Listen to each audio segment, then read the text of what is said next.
Na Rádio Hora. Nossa cidade. O Brasil e o mundo. A notícia que você precisa para ficar bem informado. No ar. Jornal da Hora. Com Arthur Mário.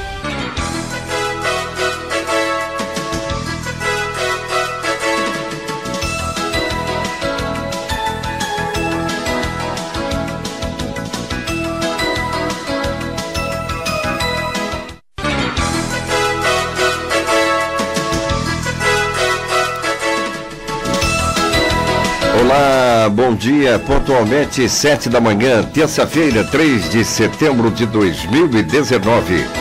Jornal da Hora aqui na Rádio da Família 92,3 FM até as 8 da manhã, com muita informação, prestação de serviços e opinião no rádio.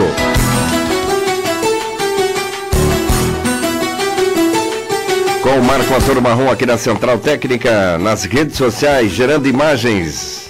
Márcio Pena, o rádio para você ver e ouvir. A produção da Rafaela Moreira e Alex Nantes. Eu sou o Arthur Mário e a direção geral da Rádio da Família do jovem empresário Luciano Medeiros Barbosa Rodrigues.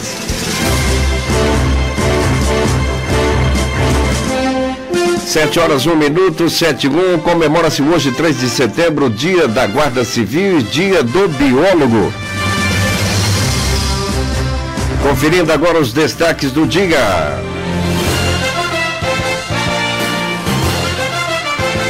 Medida provisória da carteira estudantil digital será assinada nesta semana.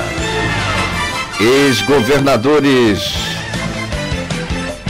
Garotinho e Rosinha são alvos de mandados de busca no Rio de Janeiro.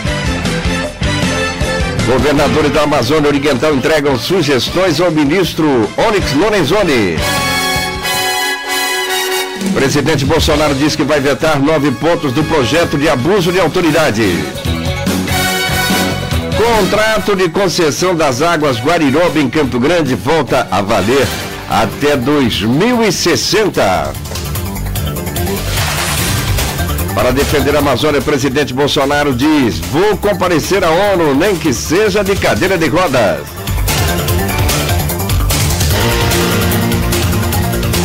Felipão é demitido no Palmeiras. Esses e outros destaques você confere na manhã desta terça-feira aqui no Jornal da Hora. Na entrevista do dia.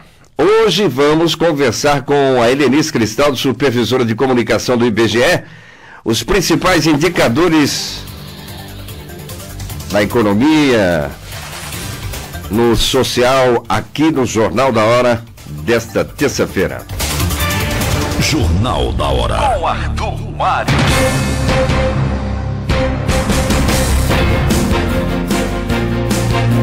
Ex-governadores do Rio são alvos de mandados de prisão.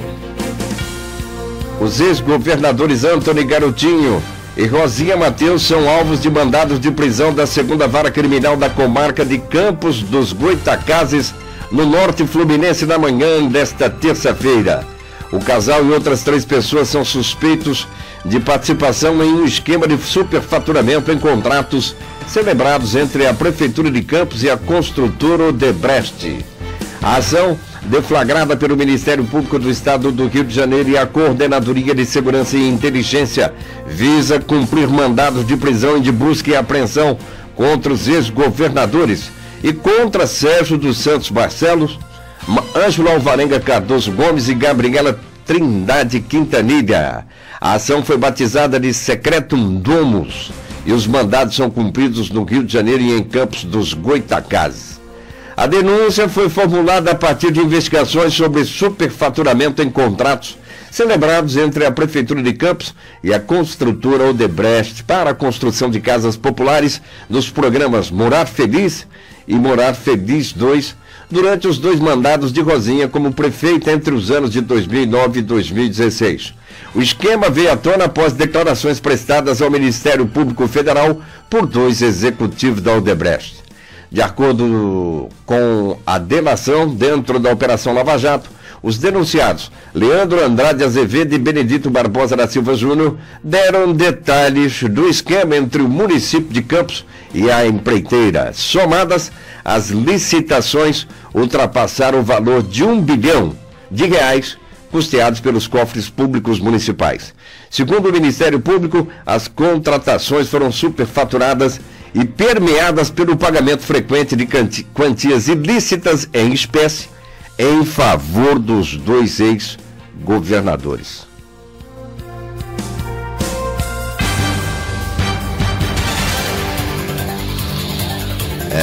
Desvio de mais de R$ 1 bilhão, enfim, dinheiro no bolso aí, né, dos dois ex-governadores, né? Rosinha e Garotinho. Esquema fraudulento na construção de moradias populares no município de Campos, no Rio de Janeiro. A investigação dentro da Lava Jato, encaminhada ao Ministério Público do Rio de Janeiro, que hoje mandou prender os dois, né? Olha, essa história... Olha, é um caso familiar, né? Casal, né? Ele governou, ela governou, depois ela foi prefeita do município. Uma perpetuação de figuras nesse Brasil na questão do poder executivo, né? Prefeituras, governo, presidência da República. Tudo isso por conta do projeto de reeleição aprovado nos anos 90 lá no governo Fernando Henrique Cardoso. Com certeza eu tenho afirmado e tenho questionado e muito lideranças nacionais quando por aqui passam, qual que é o desejo, qual que é a opinião, né, deles sobre a questão da reeleição no Brasil. Com certeza, a reeleição ela contribuiu e muito, não só pela perpetuação de figuras, de famílias no poder executivo, como favoreceu e muito nos projetos de reeleição, projetos fraudulentos, pagamento de muita propina e muita corrupção, principalmente em obras, né? Construção de obras, contratação de serviços, enfim. Superfaturamento é o mote, né, de prestadoras de serviços, de empreiteiras junto a governantes e a servidores públicos aí nos processos de licitação. Uma vergonha. Agora 7:07. Jornal da Hora.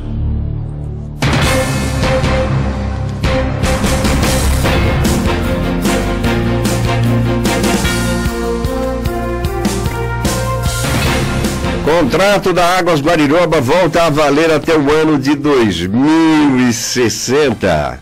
A Justiça negou o pedido do Ministério Público Estadual para anulação do quarto aditivo de contrato entre a Prefeitura de Campo Grande e a concessionária de água e esgoto Águas Guariroba, o qual prevê a prorrogação da concessão do serviço público por mais 18 anos e 7 meses, mediante investimentos futuros previstos em 560 milhões de reais e o pagamento de outorga de mais de 76 milhões para a universalização do serviço de esgoto sanitário na área urbana da capital.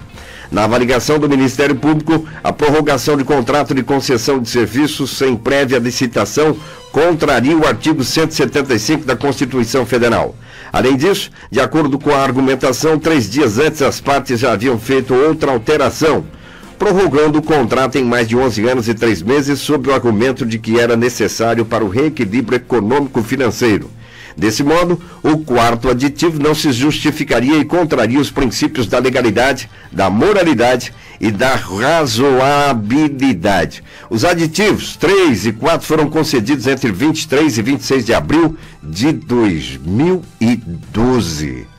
O contrato original entre a Prefeitura e a concessionária é de 18 de outubro de 2000 e prevê que os serviços de abastecimento de água e saneamento na capital valem até 2030. Com os aditivos, passaram a valer até 2060. A Águas Guariroba apresentou à administração municipal os pedidos de aumento de prazo para concessão como forma de reequilíbrio econômico-financeiro diante de gastos a mais da concessionária entre os anos de 2000 e 2012, os quais não estavam no contrato original. Este né? Esse contrato prevê duas formas de reequilíbrio: aumento da tarifa ou ampliação no prazo de concessão.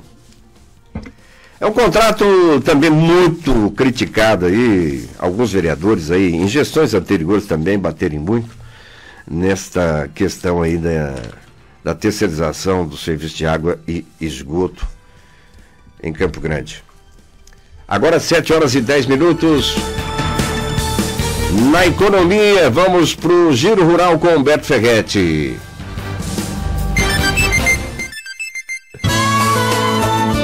A Caixa do Limão Tahiti fechou o mês de agosto cotada na casa dos R$30, apontam dados do CPEA. Alta de 20% na comparação com julho. O tempo seco impede o crescimento das frutas. E em várias regiões, elas só devem atingir o tamanho e a maturação ideais para a colheita no mês que vem. Por conta do preço alto, o mercado do limão Tahiti registrou poucos negócios nos últimos dias. No caso do frango, o cenário é parecido. A demanda menor no fim do mês até provocou algumas quedas, mas ainda assim, a oferta de animais é pequena, o que no geral mantém os preços em alta. O frango vivo ficou mais caro em agosto e foi cotado a uma média de R$ 3,27 o quilo em São Paulo. Já a carne resfriada ou congelada, vendida na casa de R$ 4,40, ficou 4% mais barata. E a edição de número 42 da Expo Inter, em Esteio, no Rio Grande do Sul, terminou com alta de 17% nas vendas. A feira movimentou quase 2 bilhões e 700 milhões de reais em negócios, a maior parte no setor de máquinas e implementos. Destaque ainda para um avanço de 13% nas vendas da agricultura familiar, que chegaram a 4,5 milhões de reais. A Expo Inter recebeu mais de 400 mil visitantes. Jornal da Hora. Com Arthur Mário. Agora 7h12. Jornal da Hora. Jornal da Hora. Previsão do tempo. Quem sabe faz a hora, Alex Nantes, bom dia. Bom dia, Arthur. E a temperatura para os próximos dias vão chegar aos 40 graus em algumas cidades e pode haver chuva nas regiões sul e sudeste do estado. A umidade relativa do ar volta a cair em todo o Mato Grosso do Sul. Nesta terça-feira, o calor predominará e os termômetros poderão chegar aos 35 graus. De acordo com o IMET, para hoje a previsão é de chuva em todo o estado. Em Campo Grande, no período da manhã, será de céu nublado e à tarde poderão ocorrer pancadas de chuvas em áreas isoladas. A mínima será de 18 graus e a máxima poderá chegar aos 31 graus. Na região sul do estado, a previsão é de pancadas de chuva a qualquer hora do dia. A máxima será de 30 graus. Em Camapuã, Coxim, Pedro Gomes, Rio Verde de Mato Grosso e Sonora, o dia começou com o céu nublado e vai continuar durante toda a manhã. À tarde e à noite terá pancadas de chuvas isoladas. A máxima para a região é de 35 graus. E nas regiões do Pantanal e do Bolsão, a previsão é de chuva. A mínima será de 19 graus e a máxima pode chegar aos 34 graus. Há previsão de chuva em todas as cidades dessas regiões. Na quarta-feira, a umidade do ar baixa até 30% e os termômetros vão oscilar de 13 a 37 graus. Na capital, a mínima será de 17 graus e a máxima não passa dos 33 graus. Pode ocorrer chuva durante o dia. A partir de quinta-feira, o calor se tornará mais intenso. O centro-norte seguirá com baixa umidade. A máxima chega aos 39 graus em algumas cidades. Na sexta-feira, a máxima esperada para o estado é de 40 graus, com umidade na casa dos 20%. Em Campo Grande pode chegar aos 25% e os termômetros vão chegar aos 37 graus. Mesmo com as temperaturas elevadas, ainda pode ocorrer chuvas isoladas. Esses foram dados do Instituto Nacional de Meteorologia e agora em Campo Grande está fazendo 22 graus. Muito obrigado aí, Alex Nantes. Agora 7h14. Agora 7h17, 7h17, terça-feira, 3 de setembro de 2019. Direto de Brasília com Clodoaldo Silva. As quentes do dia com Clodoaldo, bom dia. Bom dia, Arthur Mário, bom dia, ouvintes da Rádio Hora.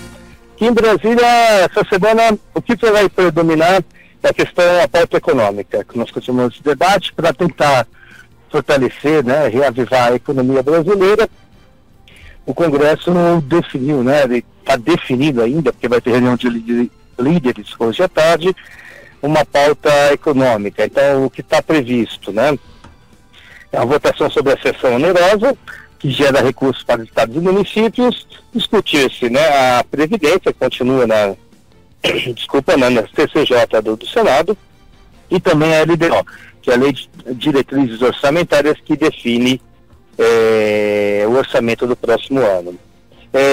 Na sessão, estava marcada uma sessão do Congresso para hoje, a partir das 11 horas, mas foi cancelada. O presidente, né, do Congresso, que é o presidente do Senado, Davi Alcolumbre, ele falou que essa reunião, né, essa sessão do Congresso Nacional, que vai definir sobre LDO e a questão de vetos, vai ser definida hoje à tarde na reunião de líderes, que está prevista para começar por volta das 15 horas, tá, Mário?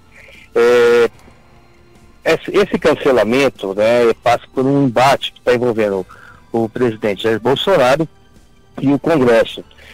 Na semana passada, né, o Congresso derrubou o veto presidencial que impedia o endurecimento, né, impedia o combate, né, aos crimes de fake news. O Congresso acabou derrubando essa proposta que o presidente defendeu, que era, né, suavizar o combate à fake news. E aí, agora, essa semana, né, a previsão, e o que está no próximo item desses vetos, os parlamentares vão avaliar, né, derrubar o veto do presidente Jair Bolsonaro, que acabou com a possibilidade dos passageiros despacharem bagagem, né, até 23 quilos, aquela discussão. Foi mudada a lei, as empresas aéreas falavam, se proibir que se despache a bagagem gratuita, o valor da passagem aérea, né, do passagem de avião, cairia. Acabou não acontecendo, foi votado um projeto na Câmara e no Senado para que voltasse a gratuidade dessa mala despachada, só que o presidente acabou vetando. Então, agora a Câmara e o Senado, né, em conjunto na sessão do Congresso, tem a prerrogativa de derrubar esse veto e fazer valer a decisão do Legislativo de que a mala, né, até 23 quilos, pode voltar a ser despachada gratuitamente. Esse embate acaba gerando, né, esse atraso e até esse cancelamento da sessão do Congresso, que pode representar mais uma derrota para o presidente Jair Bolsonaro no Congresso Nacional, no momento onde que é importante para ele definir a lei de diretrizes orçamentárias do ano que vem.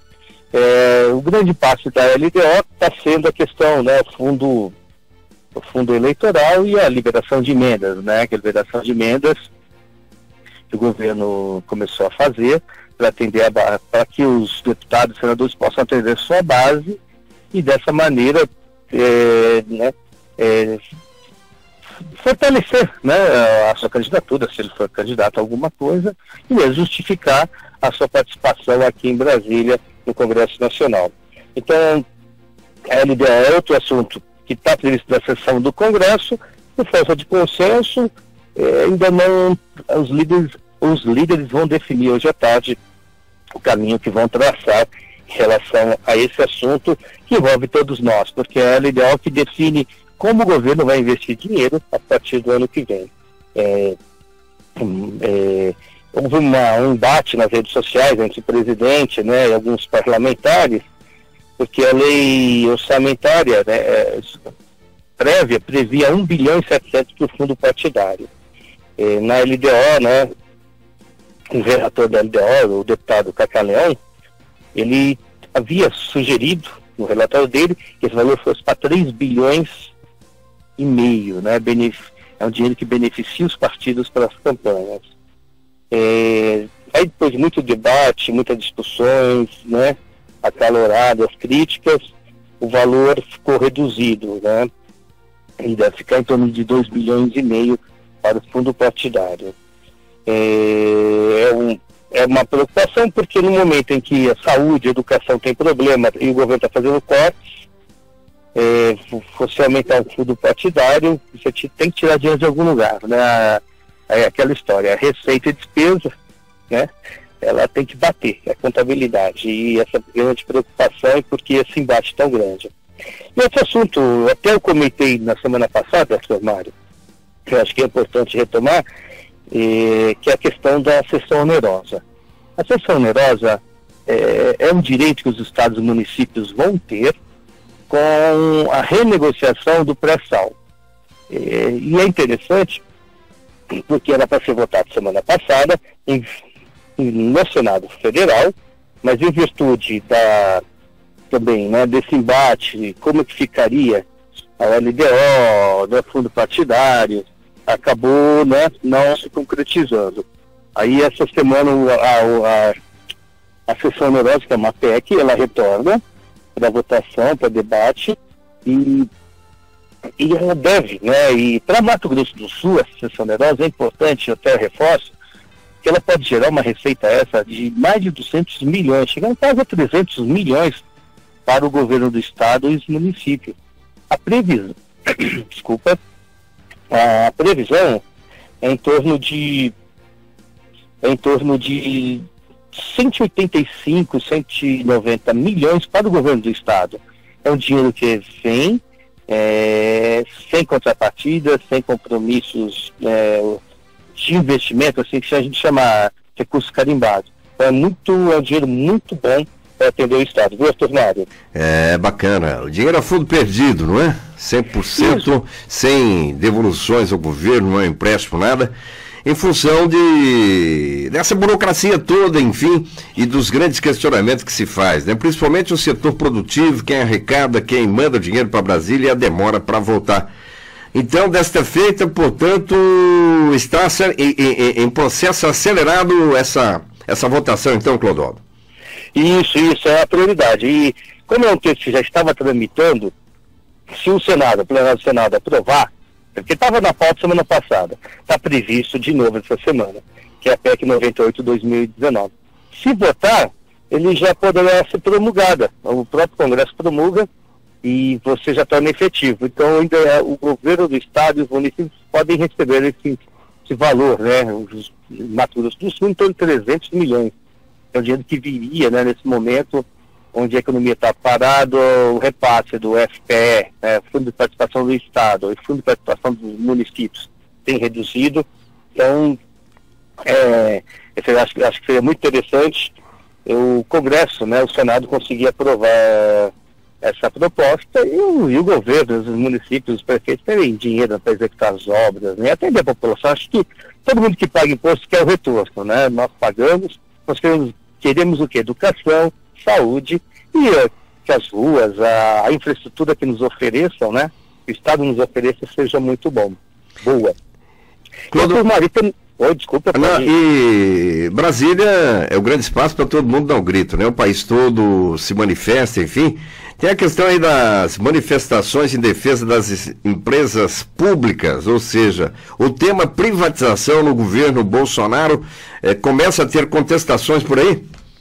Começa a turmar. Esse início de mandato do presidente Jair Bolsonaro, não foram realizadas grandes manifestações contra a gestão pública do presidente. Não houve protestos, mas em relação a cortes de recursos na educação, cortes, né, em várias áreas, foram feitos protestos, mobilizações. Agora, essa semana está concentrado, né, interessante que é hoje, amanhã e quinta-feira, vários debates envolvendo servidores públicos em defesa, né, do serviço público e dos servidores. Tanto é que hoje vai ser instalada uma frente parlamentar em defesa dos servidores públicos. Amanhã vai ter um debate durante o dia todo aqui na Câmara dos Deputados, que é um ato em defesa das empresas públicas contra a privatização. O presidente, né, o governo federal anunciou a privatização de 17 empresas. Então, eles são contrários. E na quinta-feira também um outro debate sobre os caminhos a partir, né, do que está sendo colocado como proposta, que os servidores, quais são os caminhos que eles têm. Então, no momento onde pesquisas apontam, né, uma queda de popularidade do presidente, começa a crescer essa mobilização contra alguns atos do presidente da República. E também nós temos que pensar o seguinte, dentro da CCJ do Senado está sendo discutida a reforma da Previdência. E a CCJ já apresentou uma PEC paralela para reformular a Previdência dos servidores públicos. Se em algum momento ou por algum motivo nossa fonte principal passar por problemas, não sofreremos tantos abalos. Muitos se perguntam, mas o que posso fazer? Não tenho tempo, não tenho dinheiro para investir em nada, não sei o que posso fazer. Primeiro, não olhe para aquilo que você não tem. Veja aquilo que você já tem. Quando focamos nas impossibilidades, o máximo que colhemos é desesperança. Agora, quando olhamos para o que temos nas mãos, podemos sim encontrar uma boa oportunidade. E a propósito, oportunidades não vêm prontas, porque uma oportunidade é a junção de um problema com uma ideia para solucioná-lo. Comece a olhar ao seu redor, olhar dentro de sua casa, itens que você não usa mais. Olhe também para suas habilidades, o que você sabe fazer e que poderia, com alguns ajustes, ser um bom produto a ser vendido, ou um serviço extra que você pode fazer nos finais de semana. Veja, não estou te incentivando a viver trabalhando, porém estou te animando a encontrar novas possibilidades de ganhos e assim dar uma virada em sua vida financeira. Lembre-se, olhe ao seu redor, olhe para aquilo que você já tem. Não espere mais as oportunidades aparecerem. Crie você as suas próprias oportunidades. Pense nisso. Tenha um bom dia e um ótimo trabalho. Jornal da Hora. Com Arthur Mário. Agora 7h35. Questão das queimadas na região amazônica.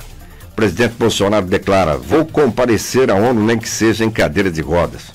O presidente afirmou que a cirurgia que fará no próximo fim de semana não o impedirá de discursar na abertura da Assembleia Geral das Nações Unidas no dia 24 de setembro em Nova York.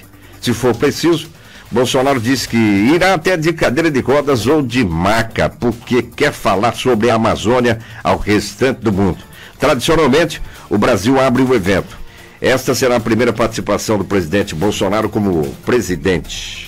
Eu vou comparecer à ONU, nem que seja de cadeira de rodas, de maca.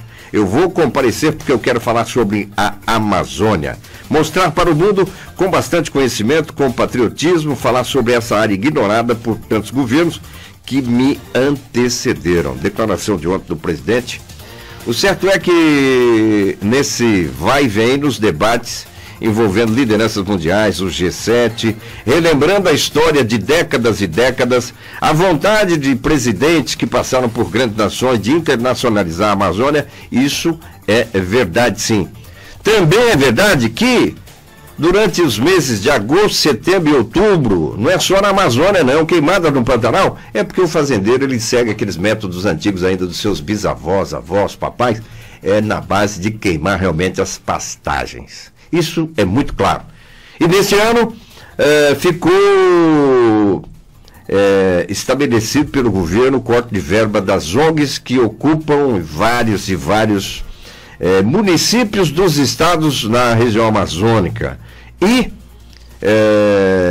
o jornalista do estado do Pará que denunciou uma operação chamada Dia do Fogo, envolvendo fazendeiros, militantes aí de movimentos sociais, MST, essa coisa toda, o próprio jornalista está sendo ameaçado lá no estado do Pará.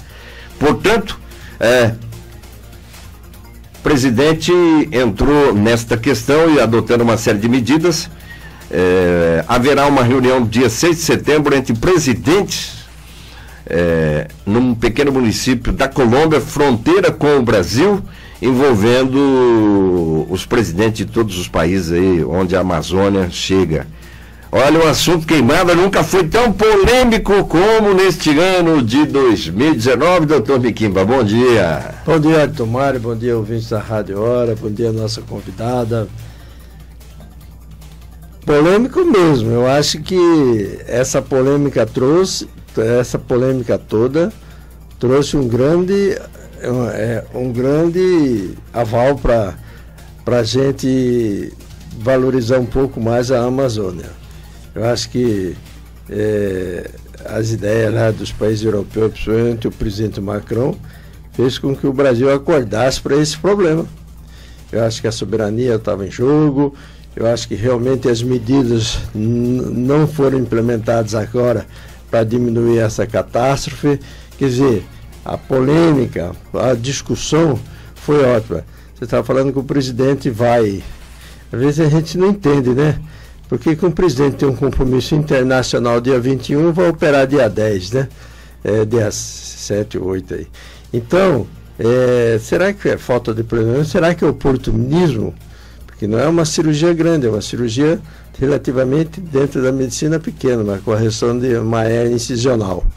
Mas o que se fala um pouco a imprensa nacional é que nunca, todas as vezes que um presidente foi lá, à exceção do Lula, que sempre chamava atenção mundial, quando ele foi fazer a abertura lá, que isso é tradicionalmente, desde que se criou a ONU, né? Porque a ONU foi criada por Oswaldo Aranha, um brasileiro que fez o criador da ONU e criador inclusive do Estado de Israel, do Estado de Israel. Ele nunca, um presidente uma fala de presidente poderá estar sendo tão aguardada quanto a fala do Bolsonaro esse ano na ONU, porque o mundo inteiro está de olho na Amazônia, essas queimadas. Então, ontem eu vi reportagem de 2 jogadores de basquete mundial, de nome mundial, falando, não temos que esquecer que a Amazônia está em chamas. Quer dizer, já extravasou. Está pautado no mundo todo a questão da Amazônia, né?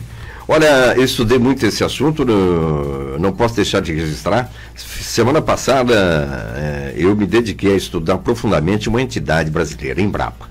E a Embrapa, com todo o histórico, com toda a credibilidade que tem pela força do agronegócio brasileiro, deve-se isso aos governos militares ali, ao ex-ministro Alisson Paulinelli. Ele está velhinho, dando palestras aí, poucas palestras pelo mundo afora, mas na verdade ele construiu um conceito do agro brasileiro por décadas e décadas, e hoje, passados aí aproximadamente 40, 50 anos, o Brasil desfruta de uma possibilidade comercial que incomoda o mundo, né? Incomoda os plantadores de soja americanos, plantadores de laranja nos Estados Unidos, incomoda os agricultores franceses, enfim, que acabam tendo que ter muitos subsídios dos seus países, porque não conseguem competir. E o Brasil, em termos de competição comercial com os produtos do agronegócio, incomoda sim. Isso também é uma verdade.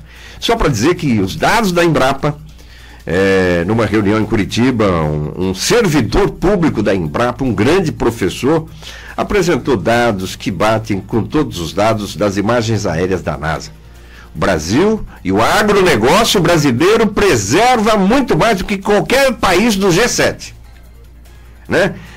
Dos países do G7, quem tem a maior preservação, considerando, né, a história da Europa, Estados Unidos, enfim, quem preserva mais, preserva 10% apenas de suas matas.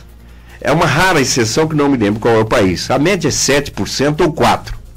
Só o estado de São Paulo, a Embrapa diz, os produtores do agro no estado de São Paulo, que já no século XIX era o estado mais devastado no Brasil, eles preservam, obedecem à lei, sim, a preservação de 30% das matas. Portanto, tem manipulações comerciais, ideológicas, nessa questão da Amazônia brasileira. Olha, ontem no Giro Notícia com o Gino Rondon veio uma denúncia de uma nossa ouvinte, daqui a pouco o Marrom traz, porque a Rafaela Moreira traz detalhes e informações aí direto da redação. Bom dia, Rafaela. Bom dia, Arthur. Pois é, uma nova medida foi criada. A medida provisória da carteira estudantil digital será assinada nesta semana pelo presidente Jair Bolsonaro, Arthur. A medida recebe o nome de Liberdade Estudantil, pois passa a oferecer uma nova modalidade de identificação, sendo agora uma versão totalmente digitalizada. Ainda não há informações se o novo documento substituirá as atuais carteiras do estudante. Lembrando que atualmente existe a lei da meia entrada, sendo a carteira de identificação estudantil emitida exclusivamente pelas entidades estudantis, como a União Nacional dos Estudantes, a UNE. Vamos aguardar para saber como será essa nova carteira estudantil, Arthur. Muito obrigado aí, Rafaela Moreira, 7h43. Conosco nesta manhã, a Helenice Cristaldo, supervisora de comunicação do IBGE em Mato Grosso do Sul. Vamos conversar com ela sobre a informalidade, a taxa de desemprego, como está aqui no Mato Grosso do Sul, né, os trabalhadores sem carteira assinada, a questão do PIB, os reflexos econômicos que ela pode trazer na pesquisa que foi fechada há poucos dias, né, fazendo um balanço do segundo trimestre, né, dos negócios, da economia aqui no Mato Grosso do Sul e no Brasil. Bom dia, Helenice. Bom dia, Arthur. Bom dia a todos os ouvintes. Bom dia ao colega aqui. Bom dia a todos da rádio. Doutor Miquimba, estamos aqui para avaliar uma série de situações. O Helenice, a questão da inflação. Agosto, quando é que sai a inflação no mês de agosto? A inflação sai no dia, sai na segunda-feira da semana que vem. Na próxima segunda? Isso, na próxima segunda, onde a gente vai ter os dados, né, da inflação do mês de agosto. Júlio, você tem aí de memória? Sim, em julho a inflação praticamente se manteve estável, né? Ela teve uma ligeira queda de menos 0,01. Comparando com o mês anterior. Comparando com o mês anterior. Então praticamente se manteve estável, né? Ela teve, por exemplo, a habitação foi o item que mais teve aumento, né, na inflação, que mais puxou para cima, enquanto que a alimentação e vestuário é o que teve queda, né? Então houve um equilíbrio ali e a taxa, aliás, a inflação se manteve estável. Tivemos uma prévia a nível Brasil, né, no mês de agosto, e houve um aumento. Então, pode ser que agora, no mês de agosto, né, tenha um aumento na inflação. Estou percebendo que diariamente nós temos aqui o Humberto Ferretti aqui com os boletins do agronegócio, e a banana semana passada aumentou bastante. Hoje ele trouxe a informação que o preço do limão volta a subir, a carne de frango também aumentando.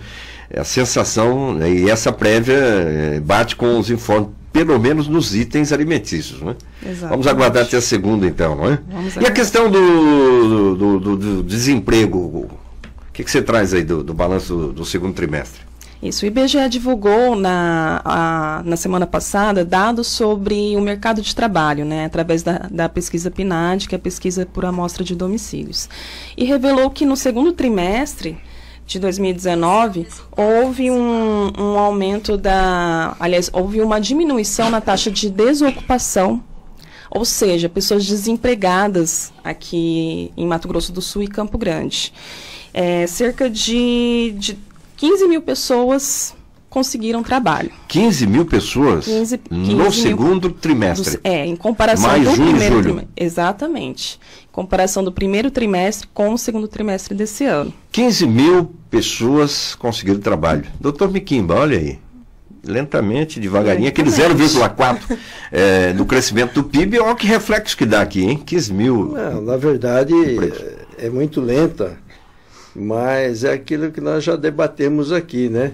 Esse é o mercado oficial, tem o extraoficial é dos que não... É um comentário. Informal. A informalidade que ela pode aumentar. Exatamente. E essa informalidade? O IBGE consegue medir já um pouco, né? Sim. Um ponto importante que a gente tem que também frisar é que, por mais que tenha diminuído o desemprego, né, lentamente, como você falou, a gente tem que ver também a qualidade desse trabalho. Porque, da mesma forma que aumentou a taxa de ocupação, né, pessoas trabalhando, também aumentou a informalidade. Essas 15 mil pessoas, isso é carteira assinada? Pessoas que estão trabalhando, trabalhando, envolve os dois pontos. Os informais também. Tanto os informais quanto os formais. Né? Então, no caso das pessoas que não têm carteira assinada, trabalho informal, houve um aumento dessas pessoas que estão trabalhando dessa maneira. Considerando a população de Mato Grosso do Sul, 15 mil novos postos de trabalho em 3 meses, maio, junho e julho, é significativo? Como que vocês classificaram? pelo sistema IBGE. Sim, se a gente fizer uma comparação com a série histórica, desde 2012, né, foi um recorde. É recorde, então? É recorde. Tá? Então, deu para medir quais setores que mais geraram empregos ou não? Foi na parte de serviços. Setor de serviços. Setor de serviços. Então, o setor de serviços é o que mais ocupa, né, as pessoas aqui. E em relação à informalidade, também é importante falar sobre conta própria, né? Muitas pessoas... Houve também um aumento, né, de pessoas que estão trabalhando por conta própria. São pessoas, por exemplo, ambulantes, pessoas que fazem serviços ali dentro de casa, né, oferecem produtos, né, fazem esses alimentos dentro de casa. Então, isso também houve um aumento, isso também é um reflexo da alguns serviços novos aí, né, doutor Miquimba? Os amigos do parque que encaminham por ali, olha, já tem os bicicleteiros, né? O camarada comprou lá 30 ou 40 bicicletas, faz a locação. A hora de passeio de bicicleta em torno de R$15, né? Não precisa mais comprar bicicleta para passear lá no parque, né? Além disso, também tem o patins. Patinete motorizado, enfim. Nós temos ainda no segmento de transporte, a questão da... Nós temos uma novidade, a bicicleta motorizada aí também, né? Um crescimento aí na área comercial de venda desse produto novo, enfim. E profissões novas que vão surgindo, não é? Como você bem apontou. Eu observo essas duas profissões aí na área de serviço. Pois é, o setor informal cresce porque aí está mostrando nossa criatividade. Ele cresce muito mais porque é um setor que você pode mesmo falar que é quase que não dá de ter uma medida. Tem uma pré-avaliação, né? Como o setor formal que você já tem uma estatística em cima uma análise em cima dessa estatística. O informal, presume-se, deve ser muito maior porque a criatividade aí está dando. Você vê vendendo doce, outra vendendo bolo. Em vários mercados, né? Semana retrasada, eu apresentei o Giro Notícias, o Gino estava cuidando da garganta, um diretor da Leroy Merlin, a multinacional com uma loja aqui na região norte de Campo Grande. E um serviço novo, Leroy Instala, olha só. E aí, ele falava da geração de empregos só nesse serviço. O camarada compra material de construção para reforma, para construção, e também já vai embutido, para quem quiser opcional, o serviço, né? Olha, né? Financiado, parcelado, ou seja, a criatividade é enorme, né? A criatividade do brasileiro, né, é um ponto positivo, né? Por exemplo, aqui, pessoas sem carteira assinada aqui no estado são 292 mil pessoas, né? Então, é um número bastante expressivo, como eu disse, é recorde na série histórica, né?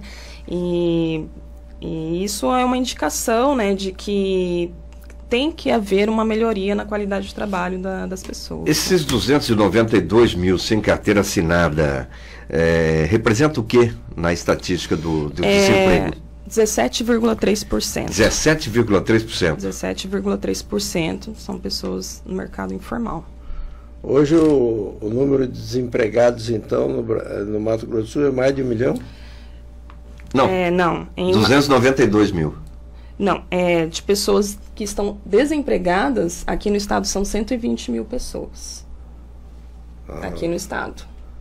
Tá? E são pessoas ocupadas são 1.335.000. Tá. Tá. Por isso que ele dá esse 17%. A minha conta foi o inverso. Quer dizer que tem mais gente no mercado informal do que desempregados. Você falou que tem 120 mil desempregados e nós temos no mercado informal 291 mil. Isso. Então, mais... informal são aquelas pessoas que são consideradas para o IBGE, né, pessoas ocupadas, pessoas que estão trabalhando, né, mas de maneira informal, né, sem ter a carteira assinada, aquele jeito, né, trabalhar, seja como ambulante, seja como vendedor, conta própria, né? São pessoas que estão nesse mercado. Helenice Cristaldo, falando no jeito, tem um jeitinho brasileiro. E no campo dos direitos, né? Dos direitos, o brasileiro ele adotou uma postura nesse benefício do seguro-desemprego, aquela coisa do corpo mole, enfim. Há setores, eu já tive informações, às vezes até combinado com patrões, né, que tem contrato de terceirização aí com o setor público, onde, enfim, as empresas, para apresentar dados às autoridades, contrata muito e demite muito, e em algumas funções aí, há alguns anos, o pessoal adorava, né? Trabalhava 3 meses, alguns meses e tal, período mínimo, para usufruir do seguro-desemprego. O IBGE e o Ministério do Trabalho conversam para medir um pouco isso aí, essa população que fica no seguro-desemprego, não? É uma parceria, porque na verdade o IBGE ele é um órgão estatístico, né? Ele não os dados são sigilosos, né? Então não pode passar pessoalmente, né? Quem são essas pessoas desempregadas. Mas o Ministério do Trabalho utiliza esse indicador, né? Junto com o CAGED para ele adotar suas políticas públicas, né?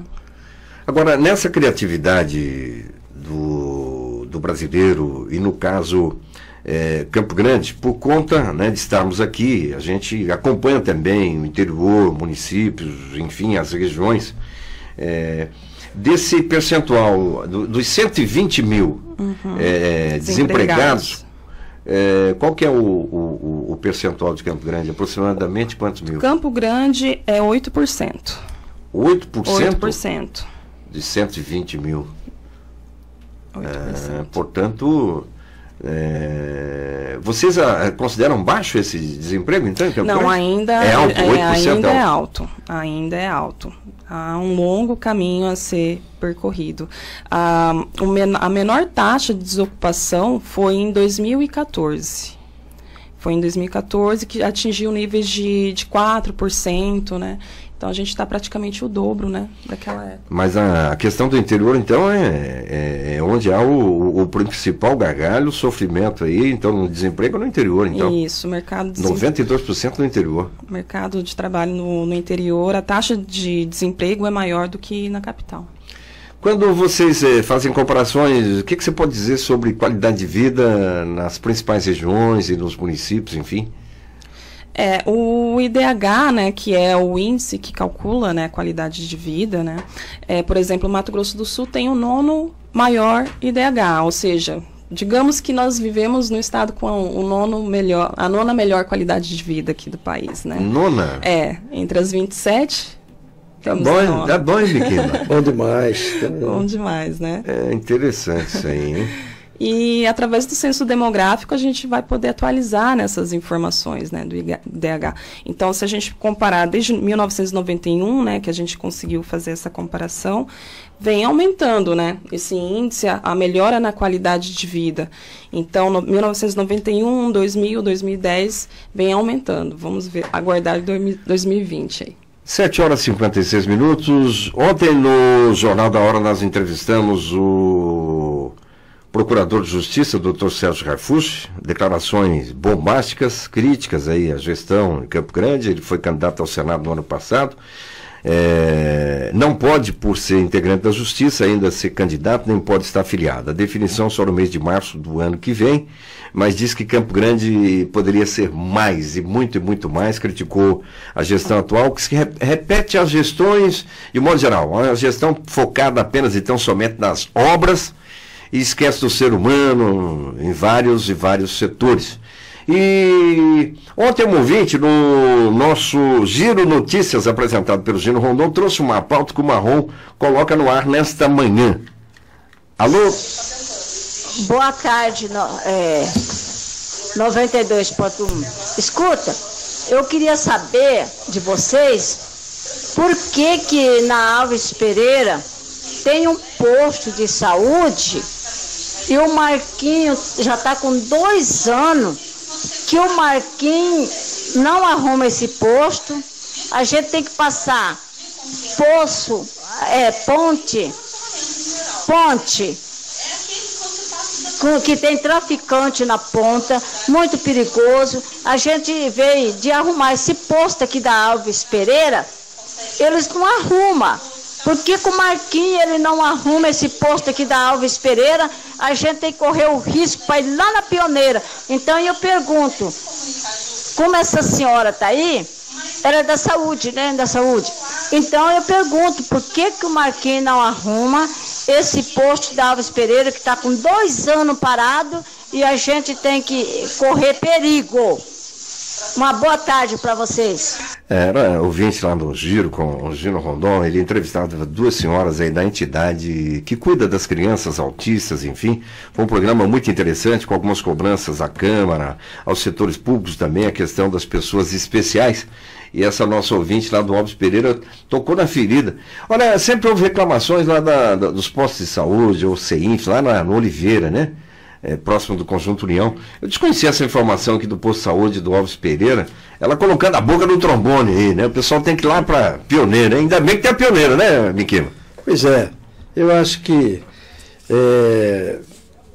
o governo Marquinhos Trade, nesse primeiro governo, ele tem se notabilizado por exemplo, a parte física da cidade.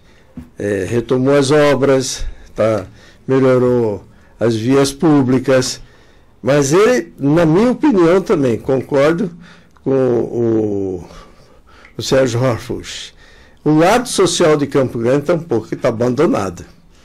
Eu vejo assim, até porque, eu vejo até no esporte isso aí.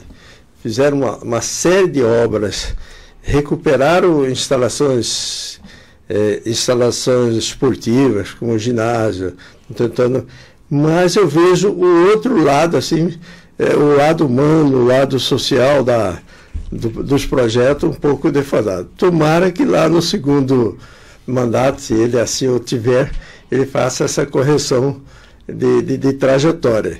Ficaram muito olhando para o plano físico. Então, esse plano de assistência ao povo está um pouquinho aquém. 7h59, Alex Nant e outras informações. Então, Arthur, na quinta-feira, dia 5, começa a Promocentro. Lojas da 14 de julho, 3 de maio e de outras ruas do centro fazem liquidação de até 50% de descontos até o dia 10 de setembro. Segundo a Câmara de Dirigentes Lojistas, CDL, são pelo menos 350 lojas participantes. Ainda de acordo com a entidade, a campanha faz parte da programação da Semana da Pátria. Do dia 1º ao dia 7 de setembro, várias ações são feitas para lembrar a independência do Brasil. O lançamento oficial da campanha está marcado para hoje, dia 3. A CDL conta com a presença do governador e do prefeito de Campo Grande, Marquinhos Trade. Lembrando que a promoção vai até o dia 10 de setembro. Arthur. Muito obrigado aí, Alex Dantes. E os ambientalistas fizeram um manifesto ontem pela manhã em frente ao Tribunal de Justiça pela proteção da mata do Parque dos Poderes. Os ambientalistas se reuniram na manhã de ontem em defesa da biodiversidade do Parque dos Poderes em Campo Grande. Entre as reivindicações, a principal é a revogação de 2 incisos de uma lei de 2018 que permite o desmatamento de 11 áreas do parque, que corresponderia a cerca de 28 hectares. A lei que os ambientalistas se referem é a Lei 5.237/2018, portanto, do ano passado, que estabelece um programa de preservação, proteção e recuperação ambiental das áreas que abrangem o Parque dos Poderes, o Parque Estadual do Prosa, o Parque das Nações Indígenas. Mesmo criada para proteger os parques, há 2 incisos que permitem a derrubada de uma certa área de mata. Não consigo entender. Essa nossa Assembleia Legislativa, que hoje aqui o Jornal Correio do Estado faz um balanço bem interessante, hein? Olha, deputados estaduais só querem saber de temas nacionais, né? E um problemão como esse, faz uma lei para proteger, mas permite um percentual de desmatamento. Não consigo compreender essa nossa Assembleia Legislativa e essa lei de 2018. Realmente, o nosso representante no Legislativo, tanto estadual como municipal, eles carecem um pouco desse olhar sobre o problema ambiental, principalmente sobre o problema ambiental. Nós estamos ali, você também está junto ali na questão do Parque das Nações Indígenas, do lago, do saneamento, do entulho que colocaram lá perto do córrego, da nascente do córrego Joaquim Português, aquilo pode contaminar, vai voltar, se não tomarem providência, volta tudo de volta para o lago, né? Porque o córrego é um dos que fomenta a água do lago lá, né? Deságua lá no lago. Então, e você não vê, depois de tantas manifestações, inclusive com o juiz negando uma liminar aí, contra esse problema ambiental lá do parque, você não vê ninguém se manifestar na parte política, nem o próprio governo se manifesta. Temos uma Secretaria do Meio Ambiente, tanto no município como no estado, e você não vê manifestação. Você tem comissão, olha, tem no Ministério Público existe uma instância, né, ambiental, você tem a Polícia Militar Ambiental, a OAB tem uma comissão de meio ambiente, e a Assembleia tem a Comissão do Meio Ambiente, a Câmara de Vereadores tem a Comissão do Meio Ambiente, e é todo mundo com bumbum na cadeira, você não vê ninguém fazer nada. Uma vergonha, a não ser esses manifestantes, os ambientalistas e a força da imprensa que está dando uma grande cobertura. Agora, essa matéria de hoje do Jornal Correio do Estado, uma observação fantástica na tribuna da Assembleia. Quer dizer, está faltando assunto local? As questões nacionais, o Estado tem os senadores e os deputados para tratar desses assuntos. E eles foram eleitos para isso mesmo, para olhar as ações aqui do Estado, não é para olhar as ações nacionais. Deixa lá para o deputado federal, para o senador, né? Eu acho que existe, como que se diz, não existe um senso de observação. Eu acho que principalmente o meio ambiente. Se a gente for discutir meio ambiente aqui no programa, nós vamos gastar uns 2, 3 programas aqui. Tem um problema do lago, tem um problema da mata lá, temos o problema do avanço de soja no Alto Pantanal, temos o problema de autorização de desmatamento de fazenda aí, que foi um escândalo estadual, e nós temos muita coisa aqui que... Tantos crimes ambientais, hein? Eu acho que esse governo precisava dar mais atenção um pouquinho para esses crimes ambientais. Não só no meio rural, Campo Grande está tendo uma série de além do bonito que... Rodoquena também. Você vê que se a gente for enumerar aqui, vamos cansar de enumerar os problemas. Final do programa, doutor Miquimbo, e o Filipão caiu no Palmeiras, hein? Depois daquele 3-0 lá pro Flamengo, eu ainda comentei cedo, né? Eu comentei com outro colega nosso da imprensa, eu acho que o Filipão vai cair, quem vai assumir o Mano Menezes. E justamente vai acontecer isso aí mesmo, o Filipão caiu. Mas é assim, né? Você, quando realmente com o plantel milionário que tem o Palmeiras, um time que estava certinho antes da Copa América, de repente ele começa a jogar um futebol ruim, perdeu personalidade, alguma coisa está acontecendo entre o técnico e o jogador. Nós estamos no meio do Campeonato Brasileiro, né? Então muita coisa vai acontecer, o Corinthians subindo, o Flamengo começou, né? O Palmeiras liderou, caiu, isso se repete no histórico do Palmeiras já há muito tempo. O Santos ocupou a liderança, está em queda, né? Está na segunda posição. Vamos ter muita mudança nessa tabela ainda. Muitos técnicos ainda vão cair, viu? Eu acho que incomodou o Palmeiras é essa ascensão do Corinthians, né? Está ameaçando. Né? Aquele abraço, doutor Miquimbo. Um grande abraço a todos. Final do nosso Jornal da Hora. Obrigado, Elenice Cristaldo, aí, por sua presença aqui no Jornal da Hora. Obrigada, Arthur. Obrigada a todos da rádio. Estamos à disposição. Segunda-feira, então, vamos trazer os dados, a inflação do mês de agosto, então. Isso mesmo. Muito obrigado pela sua participação. Obrigada. Vivian Krajewski chega por aqui com o Bom Dia 92 e ao meio-dia, 12 horas, Gino Rondon com o Giro Notícias. Jornal da Hora. Você ouviu Jornal da Hora.